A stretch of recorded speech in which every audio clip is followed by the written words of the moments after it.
Para terminar este ciclo de sesiones sobre arte precolombino, algunas cosas relativas a la cultura inca, que en realidad es una confluencia de todos los avances culturales que se han venido dando a lo largo de los siglos con las culturas que se desarrollaron en los Andes peruanos. Los incas tomaron una serie de elementos culturales de uno y otro lugar, supieron aprovecharlo, incorporarlo a todo su universo cultural y formaron aparte una sociedad de tipo militarista que llegó a expandirse a límites que ninguna otra cultura había llegado a tener, ¿no?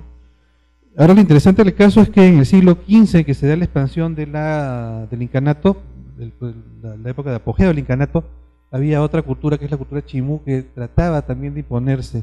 La historia hubiera cambiado si los chimús se imponían sobre los incas, cosa que finalmente no se produjo, ¿no? Los incas en realidad tenían ya un avance incontenible y estaban en plena expansión, y eso, aparte del poderío militar que ellos tenían, y eso motivó justamente la derrota de los chimús, de este famoso Minchansamán que hemos mencionado, por las tropas de Pachacútec, ¿no? Pachacútec es un personaje que todos los peruanos debiéramos venerar de alguna forma. Algunos piensan que tiene un lado de leyenda, pero es reconocido por algunos arqueólogos como el Alejandro Magno de América, y no le falta razón, ¿no? Él es el artífice en realidad de la gran expansión del imperio incaico que llega hasta lo que actualmente es Colombia, Ecuador, sectores del sur de Colombia, el sur de Ecuador, parte de Bolivia, La Paz incluso formaba parte del imperio, las zonas del norte argentino, incluso el río Maule en Chile, donde se detuvieron justamente por la acción de los araucanos, ¿no? Que les ofrecieron tener resistencia. Pero es un imperio que no se repitió en ninguna otra parte de América, ¿no? Ni los mayas ni los aztecas, ¿no? Aparte del sistema organizativo extraordinario que tuvo, es un conjunto de cosas, ¿no? Que hacen única esta sociedad, ¿no? Y es el nivel máximo de desarrollo cultural también que alcanzó la cultura andina, ¿no? Una de esas expresiones justamente la tenemos aquí en esta foto, ¿no? Que es parte de esta fortaleza destruida que es Sacsayhuamán, ¿no? Y Sacsayhuamán, siendo en realidad las ruinas de una fortaleza, sorprende todavía por las dimensiones de las piedras, los sistemas constructivos empleados, la manera en que trabajaron los sillares gigantescos, ciclópeos, uno sobre otro, ¿no?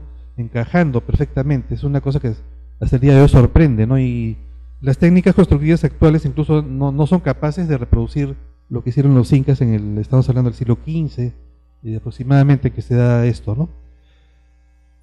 Bueno, ahí tenemos un mapa que nos muestra justamente la enorme expansión que tuvo en su momento el imperio incaico, ¿no? Abarcó gran parte de lo que es hoy Ecuador, parte de Colombia, lo que es el Chinchaysuyo, que es la parte norte, en una de las cuales se dividió el imperio, ¿no? Bueno, como bien sabemos, se le llama Tahuantinsuyo porque son 4, o Tahua en quechua, 4 regiones o suyos en que se dividió el imperio, que en determinado momento llegó a ser bastante extenso. Pachacútec es el artífice de esta gran expansión que se da en el siglo XV, aunque los incas empiezan a desarrollarse como cultura a partir del siglo XII, ¿no? Los incas históricos. Vamos a hacer una distinción entre los incas de leyenda, que son desde Mancocápac hasta Huiracocha incluso, y los incas ya históricos, que son desde Pachacútec hasta Atahualpa, que es el último inca que gobierna el Tahuantinsuyo a la llegada de los españoles. Luego vamos a ver el surgimiento de otros incas, como uno nombrado por los españoles, Manco Inca, que finalmente termina rebelándose en pleno periodo de la conquista en 1572. Bueno, ya era colonia, estamos hablando de colonia. Y bueno, una serie de personajes que con el tiempo fueron reivindicando justamente la sociedad inca de alguna manera. Tupac Amaru I, que es parte de lo que fue la resistencia que se dio durante siglos en Vilcabamba, no siglos, en el siglo XVI.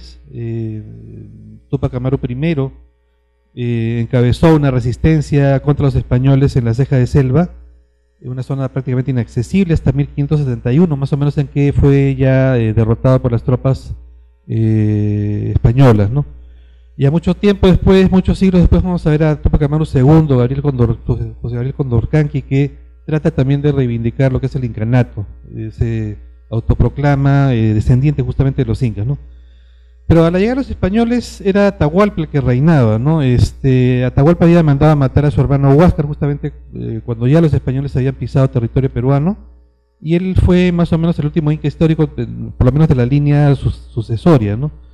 Ellos eran hijos de Huayna Cápac, que también fue uno de los grandes organizadores del imperio. Estamos hablando del siglo XV, XVI ya. Y lamentablemente es la guerra civil lo que finalmente produce la caída del imperio de alguna forma, ¿no? Los españoles vienen en un momento de división, y esto de alguna forma repercute también en la conquista de todo el imperio, ¿no? Bueno, son las 4 regiones en que fue dividido, ya hemos dicho, el incanato, y lo curioso es que cada región tenía una forma distinta de hablar el quechua, ¿no? Que en algunas regiones también se conserva. Es por eso que vemos en la actualidad una gran diferencia entre el quechua de ciertas regiones del Perú y otras, ¿no? El quechua de Ayacucho, por ejemplo, no corresponde al quechua de Junín. Mi papá era de Junín y él habla quechua de ahí, y él decía que la variante de Junín es la Chinchaysuyo, que se habla también en Ancash, por ejemplo. Bueno, vamos a tener el Chinchaysuyo, que es el lado norte del imperio, el Collasuyo, que es el lado sur, el Contisuyo, que es el lado que limita con el Océano Pacífico, y el Antisuyo, que es el este, ¿no? Que limita con la selva.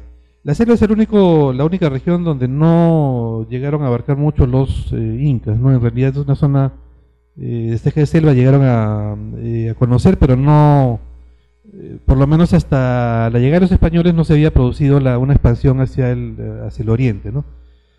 Bueno, las regiones estuvieron, o todas partían del Cusco, que era considerado el ombligo del mundo, una plaza principal que se llamaba Jaucaipata, de donde partían todos los caminos del Capac Yan, o el camino incaico, hacia todas las regiones del incanato, ¿no? Bueno, el área cultural andina estuvo dominada por los incas, por lo menos en su periodo de mayor apogeo en el año 1400, bueno, en el siglo XV sobre todo, que se produce la expansión encabezada por el príncipe Cusi Yupanqui, que luego va a ser conocido como Pachacute, que es el gran artífice de este triunfo sobre los chancas, una sociedad hostil que fue finalmente derrotada, y esto marca ya el inicio de la expansión inca en el siglo XV, ¿no? Pachacútec es en realidad un apelativo del príncipe Cusi Yupanqui, ¿no? Que establece ya una nueva dinastía imperial, si se puede llamar. Aunque investigadores como María Rostoroji, por ejemplo, están en contra de llamar imperio al incanato porque es un concepto más bien ligado a la cultura europea, ¿no? De todos modos, como para ser comprendido por la mayor parte de la gente a nivel internacional en el mundo, se le ha llamado imperio siempre, ¿no? Es una cosa bien curiosa porque incluso el propio Garcilaso La Vega, en su crónica donde narra el origen de Manco Cápac y Mamaollo, lo hace de una manera muy a la europea, justamente para que la leyenda, el origen de los incas pueda ser entendido por la gente de fuera también, ¿no? Una cosa que se ha mantenido hasta el día de hoy. Bueno, ya hemos dicho que los incas ocuparon un gran territorio enorme que corresponde actualmente a la zona de los Andes del Perú. Prácticamente toda la sierra peruana fue parte del imperio. Bolivia, el lado Titicaca, la zona de La Paz, Oruro, el norte de Argentina, Tucumán, Salta, Jujuy, son zonas del norte argentino, formaban parte también del imperio. El sur de Colombia, un sector pequeño, un sector muy grande también del Ecuador, ¿no? Justamente hay que recordar que el propio Atahualpa era ecuatoriano, no había nacido en Quito, ¿no? Hay un estadio incluso en el Ecuador que se llama el Estadio Atahualpa, justamente en recuerdo de este inca nacido en el norte de lo que fue el imperio en ese momento, pero un imperio que ya existía en la época de su padre Huayna Cápac, ¿no? Bueno, hay dos leyendas que nos hablan acerca del origen de los incas, ¿no? Sabemos que es una sociedad que se inicia en el sur peruano, pero es en la ciudad del Cusco, llamada originalmente Acamama, primitivamente Acamama, la localidad donde ellos se van a establecer, donde estos personajes legendarios van a fundar el imperio. El mito de Manco Cápac y Mama Ocllo, que todos conocemos, que nace del lago Titicaca, emergieron del lago Titicaca y con una vara establecieron el lugar de inicio del imperio, fue narrado por Garcilaso, ¿no? Ya hemos mencionado, muy a la europea. Mientras que la crónica de Betanzos nos habla acerca de la leyenda de los hermanos Ayar, ¿no? Que también es muy conocida por todos nosotros, los que salen 4 hermanos con sus hermanas de la cueva de Pacaritambo, y son Ayaruchu, Ayarcachi, Ayarauca y Ayarmanco los que salen con sus esposas, sus hermanas, como era usual en la cultura incaica, a buscar zonas fértiles para la agricultura, ¿no? Que es justamente el objetivo que tenían en ambas leyendas los personajes centrales, ¿no?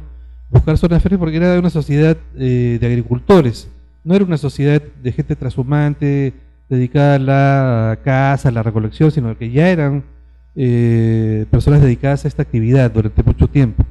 Los hermanos Ayar, ya hemos dicho que es una leyenda muy conocida. Bueno, en primer lugar, uno de los hermanos Ayarcachi es encerrado en una cueva con el pretexto de que fuera a buscar unas insignias reales, lo mismo que unos vasos, le cierran la cueva, lo dejan encerrado para siempre. Le temían por su extremada fuerza. Luego, en el caso de otro Ayaruchu, va a quedar convertido en una huaca, y finalmente el otro Ayarauca termina convertido en una huanca, ¿no? Cuando llegan justamente a establecerse en el Cusco, en la zona esta que van a poblar inicialmente los incas. El hecho es que finalmente va a quedar Ayarmanco, que va a adoptar el nombre de Manco Cápac, y él es el verdadero fundador del imperio, ¿no? Como bien sabemos, un inca legendario. Son 12 incas en realidad los que se van a ir sucediendo desde la fundación del imperio hasta la llegada de los españoles. Y bueno, la primera mitad hasta Viracocha ya hemos dicho que son incas legendarios que pertenecen al ámbito de la mitología. Y luego sí ya vemos incas que tienen una serie de un trasfondo histórico muy sólido, ¿no? Y sobre todo que nos ha sido transmitido a través de los cronistas, porque como bien sabemos no existía más que la tradición oral para conocer las leyendas, la historia misma del incanato, ¿no?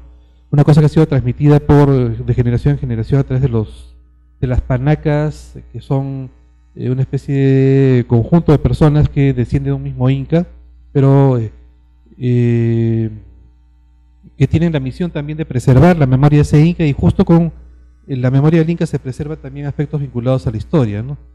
Es una manera en la cual nos ha llegado parte del desarrollo del incanato de sus orígenes. Bueno, división política, ya hemos mencionado también algo. El Chinchaysuyo corresponde al norte peruano, Ecuador y sur de Colombia hasta el río Angasmayo.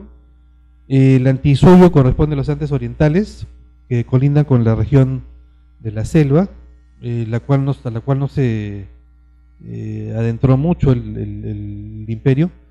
Collasuyo corresponde al sur de Perú, Bolivia y norte de Argentina y Chile hasta el río Maula, que es el límite máximo que abarcan en el sur los incas, ¿no? Fueron detenidos por los araucanos. Contisuyo corresponde al sur del Perú y el oeste peruano, que colinda con el Océano Pacífico, ¿no? Es una región enteramente atravesada por el famoso Capac Ñan, que es el camino inca, que significa camino principal, Capac Ñan en quechua, Capac principal y Ñan camino, y que en realidad no fue solo creado por los incas, ¿no? Son una suerte de vías que fueron ya utilizadas en tiempos anteriores por los Huarip, que los incas utilizaron luego y lograron expandir, ¿no? a una mayor extensión, ¿no? Cerca de 60.000 kilómetros. Vamos a verlo después, el tema del Capac Ñan. Bueno, la sociedad inca ha sido calificada de socialista, ya que no existía la propiedad privada, las cosechas y animales eran de propiedad comunal, todo pertenecía al Estado, que estaba a cargo de un emperador inca o zapa inca, que es también el nombre que recibe, ¿no? Verdadero inca o rey en quechua. Bueno, la propiedad comunal fue sobre todo la que imperó en el imperio incaico. El layu tenía un significado importantísimo en la sociedad inca, de hecho era la base de la sociedad inca, y permitió establecer también ese concepto de reciprocidad, ¿no? entre ellos y los curacas, entre ellos y los incas también, ¿no? Era un sistema en el cual ellos prestaban un servicio, pero ese servicio era retribuido de alguna manera a través de productos o servicios, ¿no? El Ayu, o la gente del Ayu, por ejemplo, trabajaba en una obra pública y era retribuida con alimentos o bebidas por el Inca, ¿no? Era una forma de retribuir ese esfuerzo. Una de las tantas, ¿no? Vamos a ver ahora. Bueno, clases sociales hay básicamente tres, que son la realeza, que encabeza el Inca, que es considerado el hijo del sol, considerado como una divinidad. Se dice que no podía ser visto por el pueblo directamente a los ojos, debido justamente a su condición de divinidad. La Coya, que es la esposa del Inca, y el Auqui, que es el hijo del Inca y el príncipe heredero, pero que es una institución que aparece recién con el Inca Pachacute, que anteriormente no existía, ¿no? Más o menos lo que vendría a ser, comparando con la realeza europea en Inglaterra, el príncipe de Gales, ¿no? El príncipe heredero del trono. El Auqui en este caso, ¿no? Y en este caso fue Tupac Yupanqui, que fue el hijo de Pachacútec. Bueno, la realeza está formada por estos tres personajes.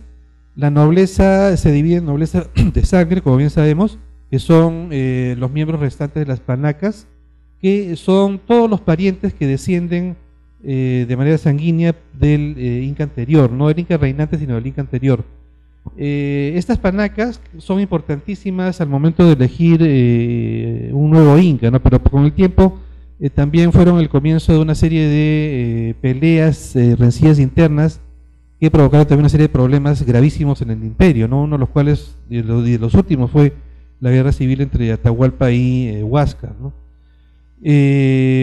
Son ayus de alguna forma, ¿no? Porque los ayus también descienden todos los miembros del ayu de un personaje común. Bueno, la nobleza de sangre es esta que hemos mencionado, y la nobleza de privilegios son personas que por méritos propios han alcanzado esta condición, como son los sacerdotes o vilacumo, las akyas, que son o mujeres, doncellas destinadas al templo del sol, y los altos jefes, en muchos casos militares, ¿no? Los generales, por ejemplo, de los incas, ¿no? Que son también artífices de las grandes conquistas territoriales. Finalmente tenemos el Ayu, que está dirigido o constituido por diferentes también sectores. En primer lugar, los Hatonruna, que son el pueblo en general, que es fundamentalmente campesino y ganadero, más campesino que ganadero. Los Mitimaes, que son un grupo de personas que en los que se aplica un concepto muy contradictorio, ¿no? Por un lado son un grupo de personas o comunidades que son trasladadas de un lugar a otro como premio, por ejemplo, para poder enseñar determinadas técnicas o el idioma quechua. Eran trasladadas personas de una determinada comunidad a otro lugar. Los Chimú, por ejemplo, fueron trasladados de la zona norte del país hacia el Cusco para poder enseñar a otros el arte de la metalurgia. Y esos son ejemplos de lo que son los mitimaes premiados, pero hay mitimaes también castigados. Son grupos de personas que por lo general belicosas, que representan problemas para el Inca, son parte de sociedades más bien que tienden mucho a rebelarse, ¿no? Y esa es la razón por la cual los incas trasladan comunidades enteras de uno a otro lugar para poder desarraigarlas y poder evitar estas sublevaciones, ¿no? En el otro lugar ya ejercían trabajos de tipo forzado, no muy diferentes a los mitimaes que habían sido premiados, ¿no? Por otro lado tenemos también a los llanas, que son los servidores del Inca y del imperio. Tenían diferentes funciones dentro del imperio, en el Templo del Sol, en el propio Palacio del Inca, por ejemplo. Tenían funciones diversas, domésticas. Y los pimas, que son en realidad prisioneros de guerra, dependientes del Inca, que no eran escogidos como yanaconas, ¿no? Tenían una condición mucho más baja que los yanaconas, ¿no? Eran prácticamente esclavos y estaban destinados a labores más bien duras, ¿no? Dentro de la sociedad. Bueno, el gobierno imperial dentro del tema de la organización política era de tipo monárquico, teocrático. Todo el poder emanaba de Dios, del dios Sol, que era el dios principal de los incas, y la máxima autoridad del emperador Zapa Inca, aconsejado por el Consejo Imperial, que es una especie de consejo de ministros que tenía el Inca, ¿no? Bueno, el gobierno de cada suyo, o distrito, o región, el Chinchay Suyo, Collasuyo, Antisuyo y Cutisuyo, estaba a cargo de un Suyuyuc Apu, que era una especie de virrey, en todo caso un gobernador de una región. El imperio era en determinado momento demasiado extenso como para ser administrado solamente por una persona, ¿no? Una cosa que ha sucedido en todos los imperios del mundo también, ¿no? Bueno, ahí tenemos una especie de organigrama de lo que vendría a ser la organización política del imperio incaico, ¿no? El gobierno incaico. El Inca es el líder principal, que está asesorado por un consejo de orejones, que pertenecen a la nobleza, y a su vez recibe también opinión de la Asamblea General compuesta por los ayllus, que tenían una importancia muy grande dentro de la sociedad inca, ¿no? Como bien sabemos, los ayllus son agrupaciones de personas que descienden por línea sanguínea de un antepasado común, ¿no? Y que se organizaban para diferentes actividades, ¿no? Sobre todo actividades cotidianas de todo tipo, la agricultura, ganadería, la construcción de casas, etcétera, de acuerdo a los sistemas de reciprocidad que vamos a ver, la mita, la mica o el ain, ¿no? Aportaban también en este caso una serie de ideas, ¿no? En todo caso, mucho del sistema organizativo inca definitivo ya fue creado en la época de Pachacútec, ¿no? Ya hemos dicho que es ahí donde empieza la expansión del imperio inca, y los conceptos de organización, los grandes avances culturales, artísticos, datan justamente de esa época, ¿no? El desarrollo de esta extraordinaria técnica constructiva, por ejemplo, de los edificios inca en base a piedra pulida, es de aquella época, ¿no? Un tipo de técnica que no ha sido repetido en ninguna otra parte del mundo, ¿no? Bueno, la economía incaica era básicamente agraria. Ellos cultivaban especies como el maíz, lo mismo que Centroamérica, papas, la quinoa, el cacao, algodón, frijol y coca, ¿no? Son algunas de las especies vegetales que cultivaban, formaban parte de la economía agraria de los incas, ¿no?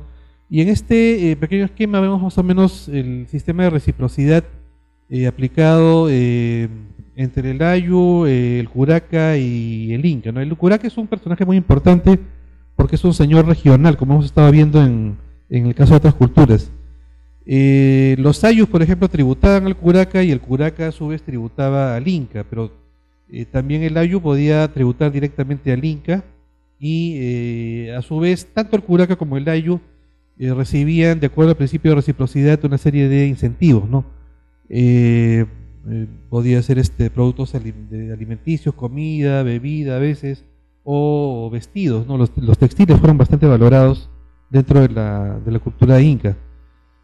Vamos a encontrarlos, por ejemplo, en estos famosos tambos, en cantidades enormes, ¿no? Los españoles se quedaron maravillados de todo lo que encontraron justamente en estos tambos a la vera de los caminos que formaban parte del Capañán, ¿no? Que servían también para proveer a los caminantes, muchas veces también a las tropas que atravesaban todos los caminos incas, ¿no?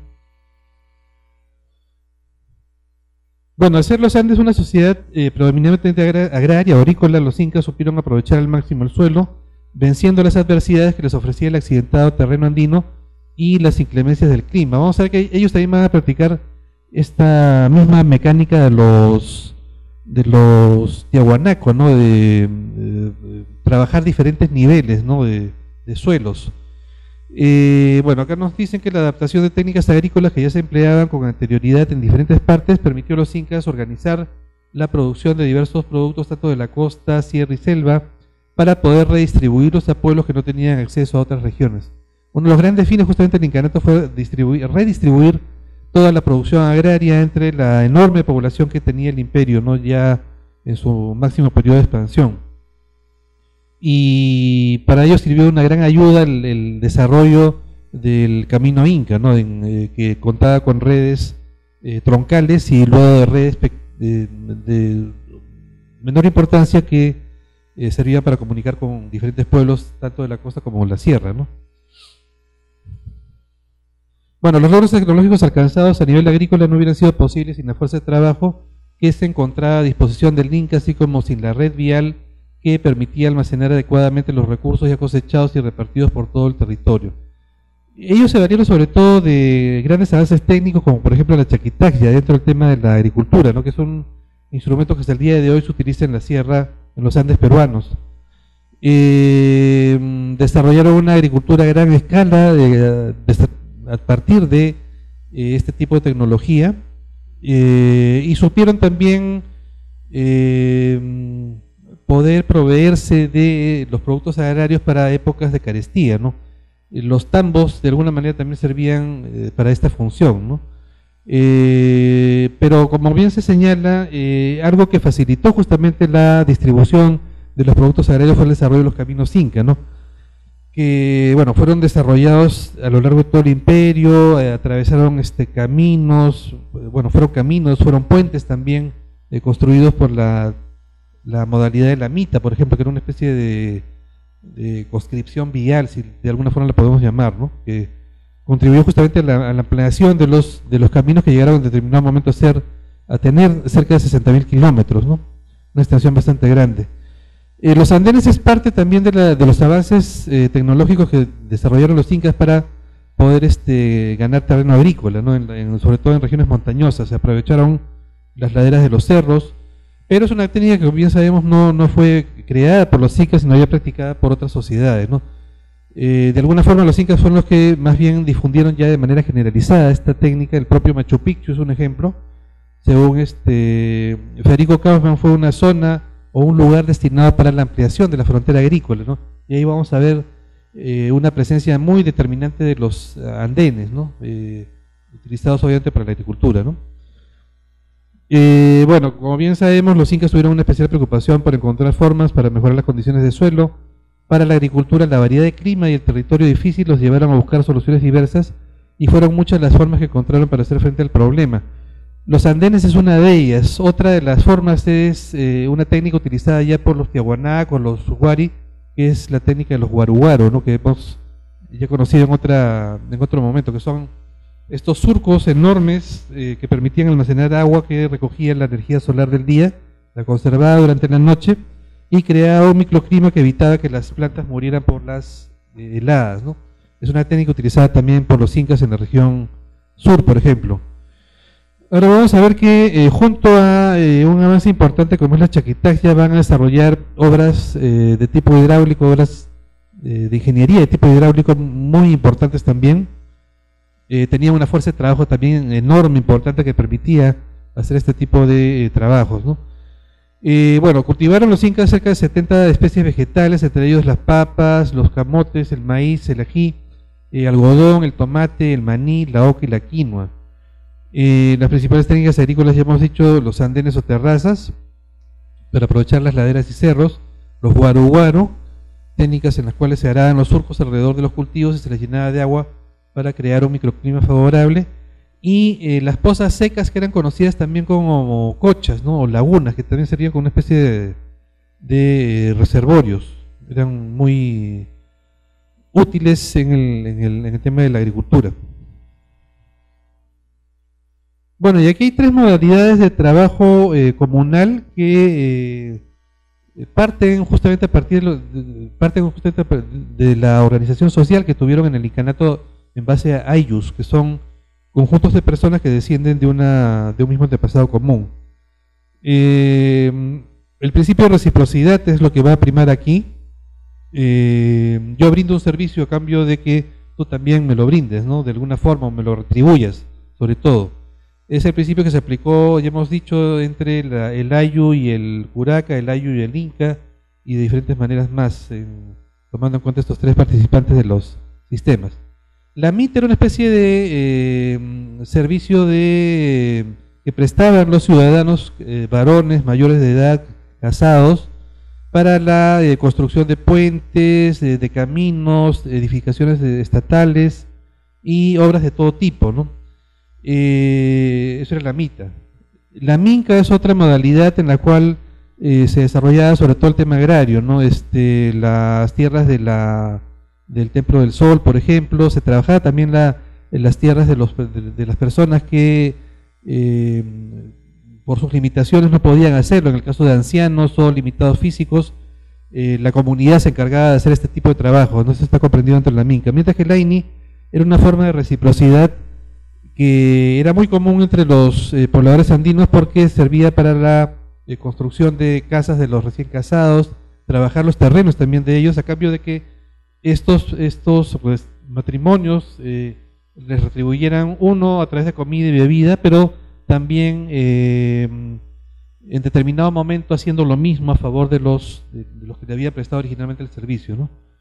La minca, perdón, era un sistema no retribuido, pero los trabajadores que iban a hacer este tipo de obras a favor también de la comunidad o de las tierras del sol recibían a cambio, bueno, iban con su comida y con su bebida, ¿no? A diferencia del AINI, en que sí eran retribuidos con estos premios, si se les podría llamar así, ¿no? Eran la comida y la bebida. Bueno, dicho sea de paso, el AINI todavía se practica en muchas comunidades de la sierra, ¿no? Es un concepto que todavía subsiste, y eso data de la época de los incas. Bueno, usaban animales también de servicio, especialmente la llama, la vicuña, la alpaca y el guanaco. Eran el tipo de animales que conformaban el ganado criado por los pobladores andinos en esa época. Estas especies le proveían de carne, de cuero para los zapatos, para las jotas, y de lana que era utilizada para los textiles, como bien sabemos. La civilización inca es llamada también civilización del maíz, esta planta que no era conocida por los europeos antes de ser descubierta la civilización inca, constituía la principal fuente de sustento de la población, una cosa que se repite también en el caso de Centroamérica, ¿no? Las culturas centroamericanas como los mayas o los aztecas cultivaron mucho el maíz, rindieron culto incluso al maíz, era considerado de alguna forma una divinidad, ¿no? En nuestro caso compartía el consumo de la papa, ¿no? La papa compartía protagonismo con el consumo de la papa. El maíz era, como bien sabemos, consumido como cancha, tostado, como mote, sancochado, pero también servía para elaborar esta bebida alcohólica que conocemos como chicha, ¿no? La chicha era utilizada no solamente para los temas de la retribución dentro del principio de reciprocidad, sino también para una serie de rituales religiosos, ¿no? Junto con la chicha de molle, que también se hacía de molle, eran bebidas que eran consumidas en los rituales religiosos presididos por el Inca. Bueno, la tierra era considerada propiedad del Inca. En general se asignaba una parte a los sacerdotes y los campesinos, los que además de sus parcelas laboraban las del sol, las tierras del sol, de los sacerdotes y las tierras del Inca. La unidad de medida de las tierras era el tupu, ¿no? El tupu servía justamente para poder establecer la cantidad de tierras que correspondían tanto a los agricultores como las tierras destinadas al templo del sol o los sacerdotes o el propio Inca, ¿no? También eran tierras trabajadas por los propios comuneros. Bueno, ahí tenemos algunos aspectos destacados de la cultura inca, que ya lo vamos a desarrollar en la segunda parte. Vamos a tomar un intermedio de 10 minutos y regresamos para terminar la segunda parte, ¿no? Todo lo que es expresiones culturales y artísticas. Acá tenemos algunos de los aspectos destacados de la cultura inca, que fue bastante rica. Como bien sabemos, fue la confluencia de todos estos avances culturales que se dieron durante siglos en los Andes, como son el tema de la arquitectura, donde prácticamente no tiene punto de comparación, el tema de la cerámica, textilería, metalurgia, quipus, música y danza, y aprovecharon, como bien sabemos, muchos elementos culturales de otros pueblos, los asimilaron a su cultura, y ese es justamente uno de los rasgos que distinguían a los incas, ¿no? La gran sabiduría que tenían para poder respetar otras culturas, integrarlas a su territorio, pero a su vez ellos también aportaban, ¿no? Aportaban en muchos casos dioses, creencias nuevas, los incorporaban también a la administración estatal, a este principio de reciprocidad, entre otros aspectos, ¿no? Bueno, las culturas anteriores a los incas desarrollaron diversos recursos y técnicas para dominar su medio. Esos logros, transmitidos de una generación a otra, fueron recogidos y aprovechados por los señores del Cusco. Los tiahuanacos, por ejemplo, como bien sabemos, se adaptaron a las condiciones adversas de la geografía, del clima, sobre todo en la meseta del Collao, para desarrollar su cultura. Los incas tuvieron también una experiencia similar en el resto del territorio que llegaron a dominar, y fueron espacios o entornos muy diferentes en cuanto a geografía, en cuanto a clima, que llegaron a dominar en todo el territorio del incanato, ¿no? Bueno, Pachacute quedó admirado cuando llega al altiplano, según la crónica, y vio los restos de la cultura tiahuanaco. Por ello ordenó a sus funcionarios aprender esa técnica de construcción tan perfecta para aplicarla en el Cusco. Pero como bien sabemos y podemos observar incluso a simple vista, la técnica arquitectónica y el tratamiento de la piedra utilizada por los incas es muy superior a la de los tiahuanaco. Por ejemplo, este pulimentado de las piedras de manera que encaje una con otra a la perfección, que uno no pueda ni siquiera meter la hoja de una navaja, es algo que ninguna otra cultura ha logrado, ¿no? Sobre todo trabajando con piezas o sillares enormes, ¿no? En muchos casos ciclópeos, como es el caso de Sacsayhuamán, ¿no? Es algo único, un trabajo único que hasta ahora no se ha demostrado tampoco de una manera convincente cómo es que los incas desarrollaron alguna técnica para trabajar la piedra, ¿no? Sí es cierto que han encontrado piedras en canteras trabajadas ya o a medio trabajar, pero no se han encontrado ni las herramientas ni la tecnología utilizada, una tecnología que ni siquiera es en la actualidad puede ser reproducida, ¿no? Bueno, los incas aprendieron mucho de otras culturas, sobre todo los wari, que trataron de alguna forma de emularlos, y era una experiencia imperial la que se había desarrollado con ellos. Y ya hemos hablado, por ejemplo, el tema de los caminos que fueron inicialmente desarrollados por wari y aprovechados por los incas, pero también el caso del urbanismo, ¿no? Acá tenemos el ejemplo de Piquillacta, que es esta ciudad wari en el Cusco, que desarrolla esta técnica urbanística de la cuadrícula, que ya hemos mencionado, curiosamente muy emparentada con el principio de división ortogonal, inicialmente en los campamentos romanos, que luego fue aplicado por los españoles en las colonias americanas, ¿no? Y mientras que en este lado del mundo, sin que no se supiera nada de eso, se desarrollaba un concepto parecido, ¿no? Acá vemos con mucha claridad el sistema de distribución de las manzanas, por ejemplo, y esto le sirvió también a los incas para aprovechar bueno, la subdivisión del entorno geográfico, del entorno urbano, pero también aspectos constructivos, ¿no? Que fueron aplicados en sus diferentes ciudades, ¿no? Ahí tenemos, por ejemplo, tipos de arquitectura desarrollados por ellos. Ahora, la modalidad que seguir es la siguiente. Estamos hablando justamente con el doctor Queirolo. Por lo general, la base y acá se ve muy bien, ¿no? La base de los edificios incaicos era de piedra, y la parte superior, que luego fue reemplazada por las edificaciones de tipo español, o edificaciones de tipo español, era de adobe y coronada por un techo de madera, por lo general, ese tipo de construcciones, ¿no? Eso lo vamos a ver en la gran mayoría de templos, de palacios o lugares o sitios arquitectónicos de los incas. Aquí tenemos un vestigio muy bien conservado del templo de Rachi, dedicado a Huiracocha, ¿no? Vemos las bases con este sistema de sillares de piedra que encajan a la perfección uno con otro, seguido por la pared hecha de adobe y coronada por el techo de madera, ¿no? Es básicamente esta la construcción que se seguía en la gran mayoría de los casos, ¿no? Ahora, en general, vamos a ver conceptos muy típicos en la arquitectura inca, ¿no? Como la sencillez, justamente por el tipo de material utilizado, las técnicas, la monumentalidad, como una cultura ampliamente desarrollada, y aparte, porque se trataba del culto a una divinidad como era el Inca, se desarrollaron edificios monumentales que de alguna manera nos hablaban acerca de la gran importancia del imperio. Se da la repetición de formas típicas como ventanas y puertas trapezoidales, vanos sobre todo, es algo característico del incanato, y las construcciones se adaptaron al terreno donde fueron edificadas, ¿no? Vamos a ver un ejemplo típico en Machu Picchu, ¿no? Que es una ciudadela que está adaptada al entorno natural, no es una cosa que desentona con el entorno, justamente porque los incas trataron justamente de que hubiera esta armonía, ¿no? Entre lo que es la edificación y el entorno natural. Las viviendas eran de una sola planta por lo general, pero hay casos en que las viviendas las estructuras son de dos plantas, como es el caso del templo de las Sakyas en Pachacama, que es de la época inca y es de 2 pisos, ¿no? Bueno, materiales principales empleados, la piedra principalmente, que es lo que ha quedado generalmente de estas grandiosas construcciones, y el adobe, ¿no?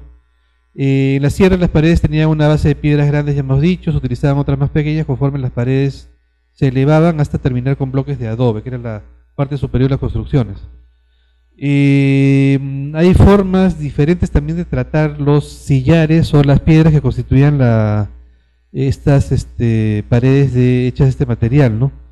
Por ejemplo, hay sillares que son tratados de una manera bastante llana, son planos, otros tienen formas octogonales que se van adaptando unas con otras, de formas muy irregulares, pero siempre tendiendo a la geometricidad, ¿no?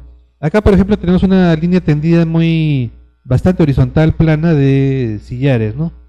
Es una de las técnicas utilizadas por los incas. Los vanos también trapezoidales, que son característicos en las puertas, en las ventanas. En Machu Picchu vamos a ver mucho de eso también.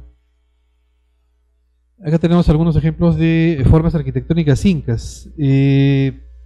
Vamos a ver también la presencia muy constante de estructuras destinadas para actividades comunitarias. Tenemos el caso de las canchas, que son espacios rectangulares que encerraban grandes edificios como templos, palacios o viviendas. Estaban rodeadas por un muro de piedra. Las callancas, que son largos recintos rectangulares con techo a dos aguas. Uno de sus lados miraba la plaza, en su interior casi nunca había habitaciones. Es un típico edificio comunal, ¿no? Pues, se ve que no está destinado tampoco, obviamente, para habitación, para vivienda. Los ushdu, que son estructuras piramidales truncas y escalonadas con varias plataformas superpuestas, formaban parte de los centros administrativos estatales, y en este caso vemos también un rezago de lo que ha sido la arquitectura ceremonial y administrativa de culturas anteriores a los incas, ¿no? En toda la costa hemos visto, por ejemplo, que se desarrollaron este tipo de construcciones, estas pirámides escalonadas que tenían estos fines administrativos y religiosos en algunos casos, ¿no? Y por último los tambos, ¿no? Que son construcciones sencillas de uno o más ambientes, servían como lugares de reposo a los viajeros. Los españoles, cuando llegan al Perú, se maravillaron de la cantidad de productos que podía tener un tambo, ¿no? Tenían una producción extraordinaria de textiles, alimentos, vestimenta de todo tipo, bebida, que eran productos destinados para los viajeros que iban por el camino inca, que era, ya hemos dicho, bastante extenso, ¿no? Bueno, probablemente Machu Picchu es uno de los grandes emblemas de lo que es la arquitectura inca, ¿no? A partir de 1912, que se produce su descubrimiento por la comunidad científica internacional, concretamente por la Universidad de Yale, que es a la cual pertenecía Hiram Bingham, ¿no? Que es el arqueólogo norteamericano, el explorador americano que viene en asociación con la National Geographic a cubrir esta primera expedición, que fue la que justamente difundió el nombre Machu Picchu al mundo, ¿no? Bueno, la ciudadela se encuentra en el Valle del Urubamba, a 2.430 metros sobre el nivel del mar, tiene una extensión de 5 kilómetros. El patrón de edificación consta de una estructura rectangular con puertas y ventanas trapezoidales, como hemos mencionado, muros construidos con piedras cortadas y ensambladas que encajan perfectamente, como es típico en la arquitectura inca, ¿no? Ahora, hay casos, en Machu Picchu se ha dado mucho de estructuras que con el tiempo han ido cediendo, ¿no? Parece que los terremotos, si no han estado preparados para estas. Vamos a ver el caso de piedras que están a punto de caerse de algunos muros, ¿no? Algo que no llegaron a prever los incas, ¿no? Es una cosa muy frecuente, pero se da, ¿no?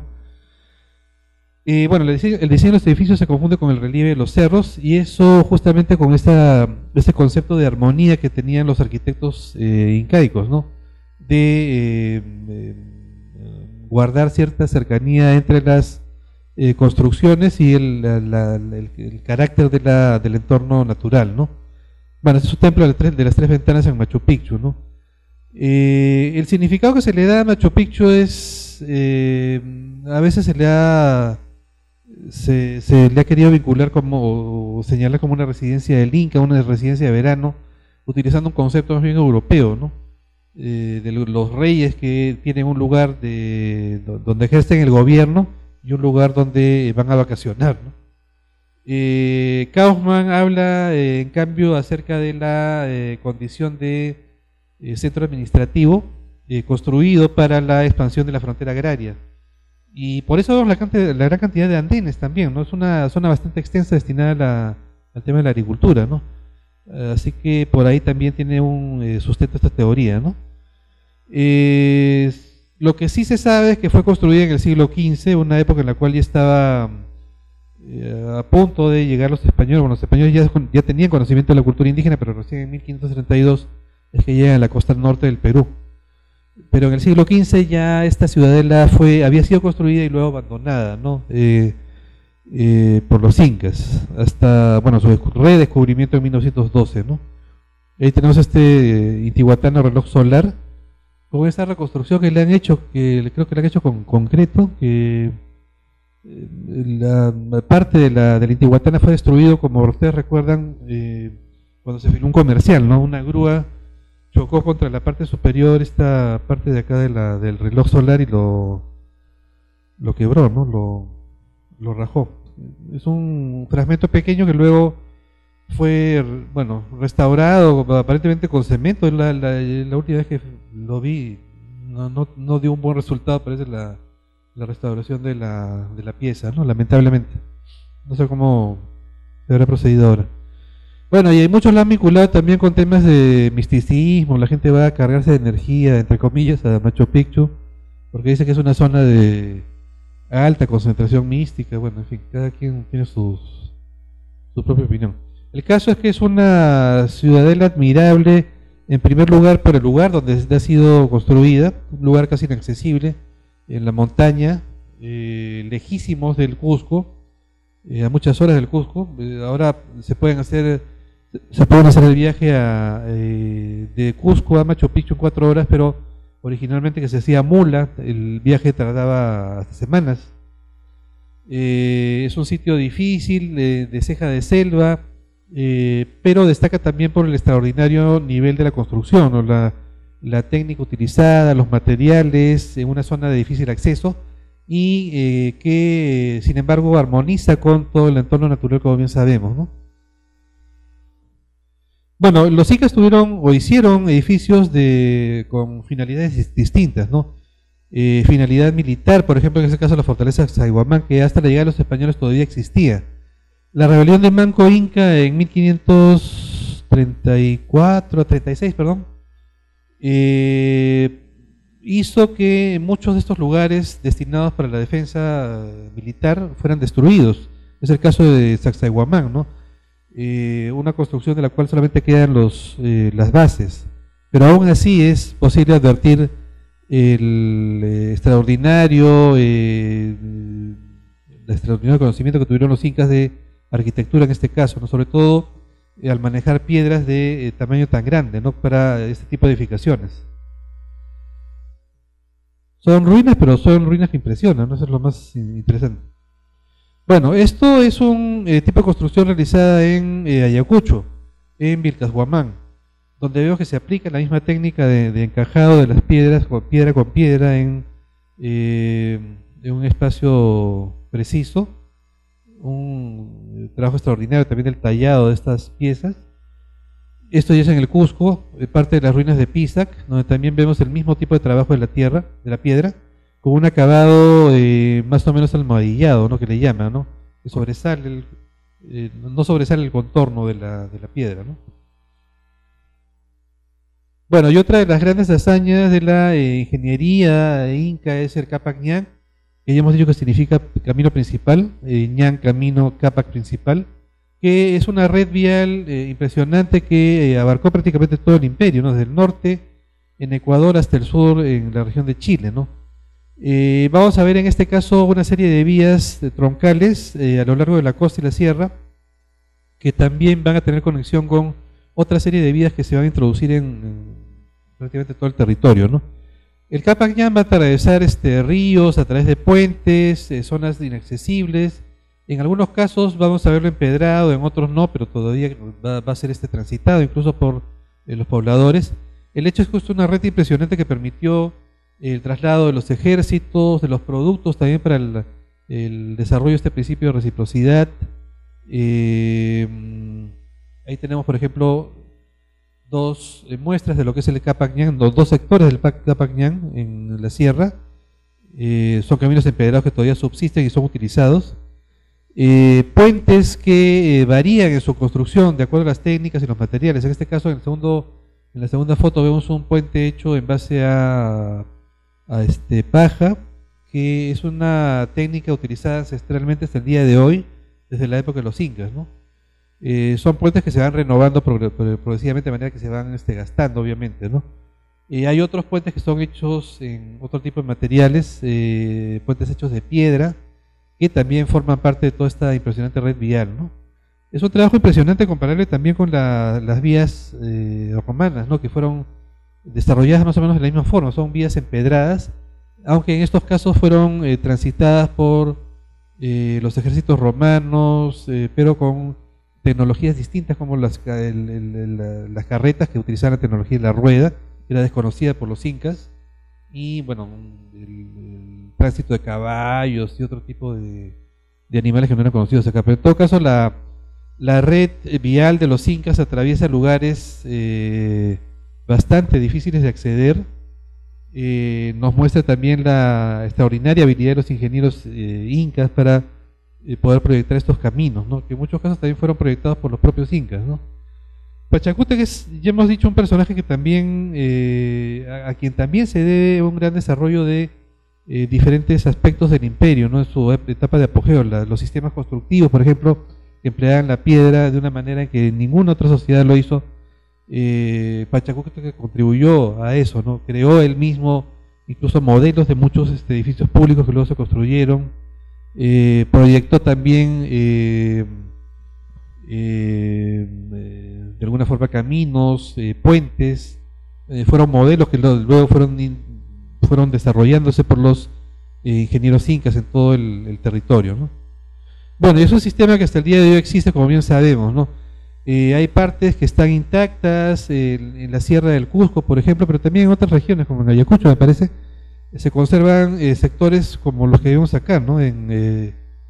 Empedrados, ¿no? Hay vías dentro de la propia ciudad de Lima que fueron originalmente parte de esta red de caminos, que antiguamente también formaron parte de redes de caminos de otras culturas. Yo he mencionado el caso de Caminos del Inca, de Surco, que fueron en realidad parte de los caminos del Inca.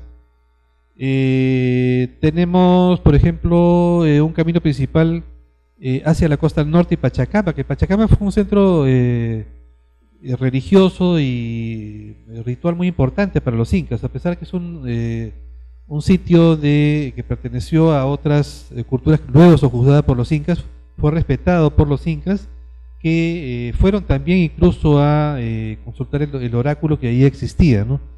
Ellos incluso llegaron a ampliar todo el complejo de Pachacama con una serie de construcciones que ya pertenecen al estilo incaico incluso, ¿no? en su época.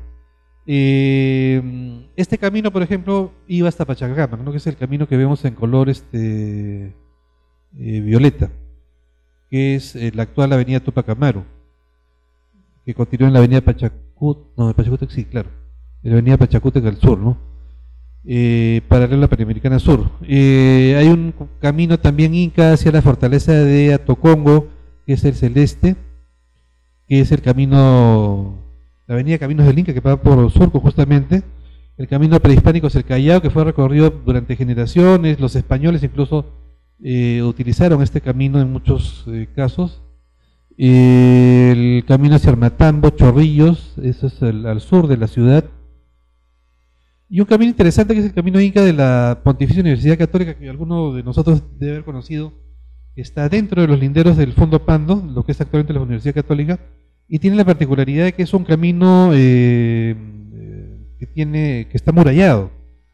Es un sector del camino inca que, según dicen las autoridades, en determinado momento va a ser abierto al público para su recorrido, ¿no? Es muy interesante, porque es un sector también que formaba parte de toda esta red, ¿no? Y bueno, hay caminos de menor importancia, pero también fueron parte de los recorridos habituales de la gente que pobló Lima antes de la llegada incluso de los españoles, ¿no? En el centro de Lima hay un montón de calles que son de origen precolombino, ¿no? El Jirón Quirca, el Jirón Junín, entre muchos otros, ¿no? Bueno, cerámica del Tahuantinsuyo, en realidad aquí son dos modelos los característicos dentro de la cerámica incaica. En primer lugar, el aríbalo, que es una cerámica que no se ha dado en ninguna otra cultura, es una cerámica de forma globular, con una boca en forma abocinada, muy típica de ellos, con dos asas en los costados, que podía ser atravesada por cuerdas para poder ser cargada en las llamas, y una base en forma de punta que servía para poner la pieza sobre un terreno blando, ¿no? Son por lo general cerámicas hechas para albergar, para contener líquidos, ¿no? El aríbalo es típico de los incas, tanto en la forma como su decorado, que también tiene tendencia geométrica, que es algo muy común en la iconografía incaica, ¿no? Las figuras de rombos, cuadrados, triángulos, es muy característica de los incas. Otro tipo de cerámica, de pieza de cerámica utilizada con fines ceremoniales, en este caso es el vaso llamado quero, que data de la época de Tiahuanaco, fue utilizado también por los huari, y los incas también lo incorporaron a sus rituales religiosos, sobre todo, ¿no? Servía para tomar bebidas como parte de las ceremonias religiosas, beber la chicha, que podía ser de maíz o de molle, ya hemos mencionado, ¿no? Los queros fueron fabricados tanto en cerámica como en piedra, pero también en madera, ¿no? Incluso a la llegada de los españoles siguieron confeccionándose queros ya con motivos de influencia hispana, ¿no? En el caso de la iconografía. Bueno, las características generales de la cerámica fueron la policromía, una cosa que habían heredado ya de culturas como los huari, por ejemplo. Es una cerámica precocida, en el caso de los colores. Emplearon colores terrosos como el marrón, el anaranjado, el crema, el amarillo, el blanco y el rojo. Una cosa que sobresale, ya hemos mencionado, es el uso de diseños geométricos y en algunos casos dibujos zoomorfos, ¿no? Con forma animal. Y son dos prácticamente los exponentes principales o característicos de los incas, que son el aríbalo y el quero, ¿no? Que son el primero para labores domésticas y el otro para labores ceremoniales, ¿no? Bueno, hay otro tipo de recipiente hecho en piedra, en este caso, que son las conopas, utilizadas también en la época de los incas, que tienen la forma de camélidos sobre todo. Con el tiempo se fue dando una fusión con elementos culturales hispanos y aparecieron piezas como por ejemplo el torito pucará.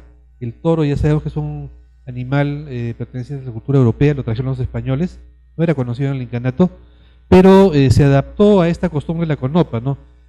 Progresivamente estos camélidos que eran representados en este tipo de piezas, que eran utilizados en ritos de pago a la tierra, fueron reemplazados por los toros, ¿no? Esta especie de huequito que tienen estos animales sirve para contener o chicha o coca o sangre de camélido, que era servía para hacer una ofrenda a los dioses de los cerros, por ejemplo, los sapos. Hasta ahora los toritos pucará siguen produciéndose, aunque con fines fundamentalmente turísticos, ¿no? En Santiago de Pupuja, que es el sitio donde se producen, no en Pucará, que es el sitio donde se vendían, ¿no? Y erróneamente se les llama toritos de Pucará, cuando en realidad era una estación de tren donde los artesanos de Santiago de Pupuja iban a vender esta pieza de artesanía que es hecha a mano, no es hecha con moldes. Bueno, la textilería es otro rubro en el cual alcanzaron una gran perfección los incas, desarrollaron este tipo de arte y de actividad a gran escala. Fue parte también de su sistema de reciprocidad, fue un producto que fue entregado como estímulo o premio a los servicios prestados por los pobladores, por ejemplo, ¿no? Y bueno, se desarrollaron una gran cantidad de piezas textiles, bolsos para coca, que la coca es, ya sabemos, un producto muy consumido por el poblador andino. Y en general vamos a ver que la textilería se confeccionaba a gran escala. Las piezas pues tenían un triple valor económico, en primer lugar social y también religioso, ¿no? Era parte de los rituales. Las características en general son, en el aspecto económico, los tejidos eran uno de los elementos más valorados dentro de las relaciones de reciprocidad entre el Inca y los puracas, o el Inca y los puracas y los ayllus, ¿no? Como hemos mencionado. En el aspecto social servían para distinguir a qué grupo pertenecían los pobladores de acuerdo al tipo de textil confeccionado en algodón o en lana de camélido, dependiendo del grado de fineza que tuviera el tejido o de finura. En el aspecto ritual también se utilizaban como ofrendas para huacas, divinidades y difuntos. Los textiles también eran muchas veces utilizados para cubrir las paredes de los recintos interiormente, ¿no? El Coricancha, por ejemplo, estaba cubierto por una serie de mantos para disimular la pobreza de las paredes del lado interno del templo, ¿no? Lo mismo que también palacios, ¿no? Era una costumbre que fue probablemente tomada de la gente del norte, que utilizaba también mucho los textiles para poder decorar las paredes, ¿no? Bueno, obviamente no solamente eso, sino también los textiles eran utilizados para vestimenta y muchos otros fines, ¿no? Bueno, ahí tenemos un ejemplo de tejido con diseños zoomorfos, colores muy brillantes que han perdurado a través de los siglos y nos hablan acerca de la gran calidad del material utilizado, ¿no? Este tipo de figuras geométricas en forma cuadrangular o triangular se les ha llamado de tocapus. Se les ha identificado, se les ha querido identificar como una forma también de alguna forma de escritura o de registro de datos, pero hasta el día de hoy no se ha logrado descifrar si efectivamente tienen un determinado significado, ¿no? Una señora de La Jara, me parece que durante muchos años investigó el tema de los tocapus, pero no hay una conclusión definitiva con respecto a esto, ¿no? Lo mismo que la escritura en payares de los moches, ¿no? Que no se ha llegado a hallar un código que es lo que sirve para descifrarlo, ¿no? Bueno, el arte de los metales ya hemos dicho que fue desarrollado en muchos casos a partir del conocimiento de otras culturas como los chimú, que como mitimades fueron llevados al Cusco para instruir a los artesanos cusqueños en este tipo de técnicas. Emplearon bronce en la fabricación de armas, utensilios, a diferencia de otras culturas que utilizaron solamente el cobre, ¿no? Ya ellos conocían el bronce y con este metal utilizaron armas, utensilios, adornos, recipientes, estatuillas y cuchillos ceremoniales. Siguieron también utilizando la tumbaga, que era esta mezcla de cobre con oro, que los españoles también identificaron como oro puro y se lo llevaron pensando que era oro. Y bueno, junto al oro, la plata también se destinó para la elaboración de objetos del culto solar y las joyas de níquel a la nobleza. Una gran cantidad de piezas de oro que adornaba palacios, templos, lamentablemente fueron saqueados, sustraídos por los españoles cuando llegaron en la época de la conquista, y eso ha pedido también conocer más acerca de las técnicas utilizadas por los incas en el trabajo de este tipo de metales. Aparte que es un documento, o fue un documento invaluable. Lamentablemente todas estas piezas eran fundidas, ni siquiera eran conservadas, tal cual eran fundidas y enviadas a España, ¿no? Como un botín prácticamente de la conquista. Bueno, los incas desarrollaron técnicas como el laminado, la fundición, el martillado y aleaciones que ya sabemos habían sido practicadas durante muchos años por sobre todo culturas como las del norte de nuestro país, ¿no? Los moche, los chimú, los lambayeque, que fueron grandes cultores de este arte. Los metales eran fundidos en estos hornos que eran conocidos como guairas, que han sido utilizadas incluso bastante avanzada la etapa de la colonia, ¿no? Por los españoles. Los españoles siguieron practicando, bueno, la actividad de la minería, que es una actividad que, como bien sabemos, en el Perú es milenaria, para extraer estos metales y fundirlos en este tipo de hornos que eran muy utilizados en estos asientos mineros, ¿no? Potosí, por ejemplo, fue un gran asiento minero productor de plata, era un cerro productor de plata que proveyó de grandes cantidades de este metal precioso a la corona española durante muchos siglos, ¿no? Un cerro riquísimo en plata que fue descubierto justamente cuando llegaron los españoles a América. Bueno, acá tenemos un grabado que creo que es de este conjunto de acuarelas del obispo Martínez de Compañón, un obispo del siglo XVIII, recopiló muchas costumbres, tradiciones de los lugares que visitaba. Él era obispo de Trujillo, era español, y dentro, me parece, no estoy muy seguro, de repente me estoy equivocando, Pero es un grabado antiguo que nos muestra justamente el funcionamiento de este tipo de hornos, ¿no? Que era alimentado también, por lo menos la energía del fuego, con una especie de cañitas con las que directamente se aplicaba la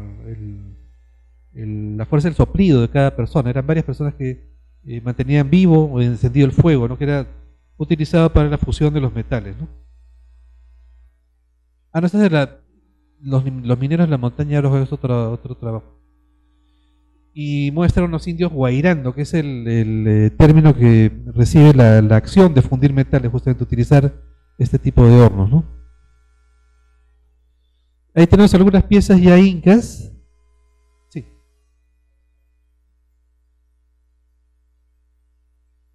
Los incas, ya desde Chavín ya se conocía la fusión de metales, claro. Y bueno, Caral también, ¿ah? Claro. Estamos hablando de hace unos 5000 años, más o menos. Claro, ya se fundían metales. Pero técnicas más elaboradas ya de Chavín, por ejemplo, con respecto a Caral. Hay una gran cantidad de técnicas metalúrgicas en oro, plata, de orfebrería. Allá junto a la piedra, creo que más se conoce de Chavín. Pero ya conocían ya técnicas. Lo que más han desarrollado, como ya hemos mencionado, son culturas como Chimú, el Lambayeque, el tema del fundido de metales, la incrustación, la técnica de la cera perdida para piezas sólidas, no huecas como la que estamos viendo, una pieza hueca, martillada, ¿no? Bueno, ahí vemos una tendencia también geometrizante de los incas en la confección de este tipo de figuritas de un camel y de un personaje, un humano. Bueno, y los incas es uno de los tantos misterios que todavía subsisten de esta época, ¿no? Muchos lo han interpretado como un sistema de contabilidad, otros como un sistema para narrar o conservar historias, ¿no? María Rostorowski habla de estos dos significados que tuvieron justamente los quipus, ¿no? El hecho es que es un sistema utilizado de una manera muy generalizada por todos los ayllus, incluso hay comunidades actuales que conservan quipus de la época colonial, de la época inca, pero lamentablemente no se conoce un código que pueda descifrarlos, ¿no? Ya se conocen quipus de la época caral, es lo más antiguo que se ha encontrado incluso, ¿no? Bueno, están por lo general compuestos por una cuerda principal y otras secundarias anudadas a esta. Los nodos indican una cantidad, los colores son productos según algunas teorías, y los encargados de manejar este tipo de piezas son los quipucamayos, ¿no? Que eran los que instruían a los pobladores en el manejo de este tipo de piezas, ¿no? Unos eran muy simples, otros en cambio tenían más de 3000 cuerdas. Ahí tenemos una representación de un quipu en un dibujo de Guamán Poma de Ayala, que es un cronista de origen andino, de origen ayacuchano, era natural de Lucanas, era curaca de Lucanas, y él, Guamán Poma es un personaje único e irrepetible en el contexto de los cronistas porque se encargó de hacer una crónica no escrita sino gráfica, ¿no? Él hizo los dibujos que graficaban justamente cada una de las escenas o de los temas que enfocaba, ¿no? Temas de la historia incaica, temas también de la realidad social de la época, de los abusos de los españoles, un libro extraordinario que se llama Nueva Crónica y Buen Gobierno, que fue escrito en realidad se trataba de una carta bastante extensa en forma de libro escrita al rey de España. Y bueno, aparentemente durante muchos siglos estuvo perdido, parece que pasó de corte en corte hasta que a comienzos del siglo XX fue encontrado este libro manuscrito del original en la biblioteca de Copenhague, en Dinamarca. Y en 1932 se hizo una primera copia facsimilar completa, que es un libro enorme, ¿no? De, no sé, miles de páginas. A partir de entonces se han hecho estudios, interpretaciones acerca de la significancia que han tenido los dibujos y la crónica en general de Guamán Poma, ¿no? Un trabajo extraordinario que no tiene ningún punto de comparación con otro hecho en la época, por los cronistas por lo pronto. No hay otra crónica, por ejemplo, hecha por españoles que contenga gráficos que nos permitan tener un mejor conocimiento de la realidad en ese momento, ¿no? Y ahí radica también parte del gran mérito de la obra de Guamán Poma, ¿no? Que nos permite recrear gráficamente una serie de aspectos que de otra forma no podríamos hacerlo, ¿no? Bueno, en este caso nos está representando un Quipucamayo, que es el personaje, ya hemos dicho, encargado de leer los quipus, que era una tradición familiar y una tradición también que era conservada por los ayllus, ¿no? Bueno, con respecto a los ayllus también hay que mencionar que sobre todo las panacas eran grupos de personas, ya hemos mencionado, que descendían de un antepasado común, un inca, y ellos eran los encargados de conservar las diferentes tradiciones vinculadas a ese inca, y entre esas tradiciones estaba la conservación incluso de la momia del propio monarca, ¿no? Que en algunas festividades era paseada en hombros, una momia ya obviamente con signos de haber pasado años enterrada, reseca, pero formaba parte de las procesiones religiosas de los incas durante generaciones. Era objeto también de la enemistad de otras panacas. En algunos casos las momias eran quemadas como parte de esta rivalidad entre panacas, pero la finalidad de los ayllus y de las panacas también era de alguna forma conservar la tradición oral a través de cantares, de historias cantadas. Eso de alguna forma ha servido también para conocer parte del pasado inca, parte de los quipus, que lamentablemente no se ha conocido de una forma, o no se ha descubierto la forma de poder descifrarlos hasta ahora, ¿no? Bueno, otras manifestaciones del arte inca son la música, que como bien sabemos fue desarrollada en escala pentafónica o pentatónica, que contaba con solo 5 notas musicales a diferencia de la escala occidental de 7. Se emplean instrumentos musicales de viento y percusión. Los instrumentos de percusión son la tinya o ese tambor pequeño, representado justamente en los gráficos de Guamán Poma en muchas ocasiones. El huáncar o tambor grande, que es un instrumento mucho más grande, y los instrumentos de viento como la antara, la zampoña, ¿cómo le llaman? Flauta de pan, ¿no? En Occidente le llaman a la zampoña. Y la quena, que son instrumentos principales utilizados para festividades religiosas, para también festividades vinculadas con el tema de la agricultura, la etapa de cosecha, sobre todo la música formaba parte de todo este tipo de festividades, ¿no? Y el pututo, ¿no? Que es una concha de caracol, que de acuerdo al tipo de caracol tenía diferentes características en diversos pueblos, ¿no? Aquí vemos un ejemplo de pututo tallado con una serie de motivos, un pututo precolombino. Y bueno, otras manifestaciones de arte, que son la danza, que con el tiempo también ha tenido mucha influencia de parte de los europeos, ¿no? Los españoles han introducido una serie de elementos culturales que han ido modificando las danzas originales incas, pero algo de la época todavía se conserva, ¿no? Bueno, el Tahuantinsuyo se bailaba para festejar las faenas agrícolas, por motivos religiosos, antes de ir a la guerra. La música formaba parte también de todo el aparato utilizado para ir a los enfrentamientos armados, o cuando se producía la muerte de alguien, que también era música de tipo funerario, ¿no? Bueno, el huayno es una danza muy popular de nuestro folclore que tiene raíces en el Tahuantinsuyo, pero tiene también mucha influencia occidental, europea, ¿no? Por ejemplo, la choquinada, que es de esta misma región, utiliza una serie de elementos que ya pertenecen a la época de los españoles. Es en realidad una parodia de los españoles del siglo XVIII, ¿no? Los rostros o las máscaras que representan a personajes occidentales, blancos, con bigotes, con ojos claros, y con sombreros a la usanza española, una vestimenta que tiene cercanía con la utilizada por los españoles en el siglo XVIII, por ejemplo, ¿no? Pero obviamente tiene raíces que se originan en el incanato, ¿no? Lo mismo, muchas danzas han tenido influencia española. Los propios instrumentos andinos han sido reemplazados en muchos casos por instrumentos de origen europeo, como el charango. El charango es una guitarra pequeñita, que es única acá, pero tiene origen europeo, es de origen en la guitarra, y a su vez es de origen árabe, pero que se ha adaptado muy bien al folclore andino, ¿no? Como bien sabemos. Bueno, y por último, la educación en el Tahuantinsuyo fue privilegio de los nobles. Por lo general se enseñaban elementos de historia, relatando las hazañas guerreras de los incas, mayormente por tradición oral. También en muchos casos era utilizado este instrumento, el quipu. Habían fundamentos de matemáticas y manejo de los quipus, ¿no?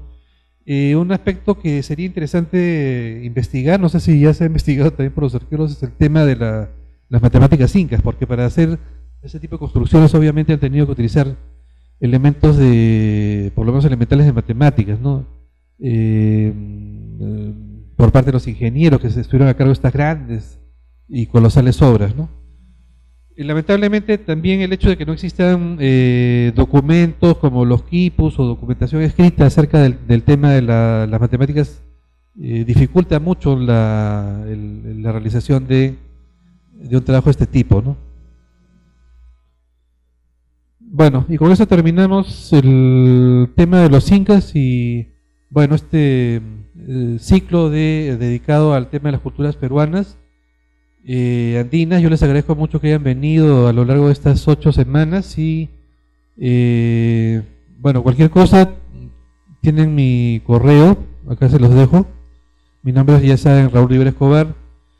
Cualquier consulta o lo que gusten, me escriben. Mi correo es cartonesco@gmail.com. Y bueno, con esto terminamos. Pues, no sé si hay alguna pregunta.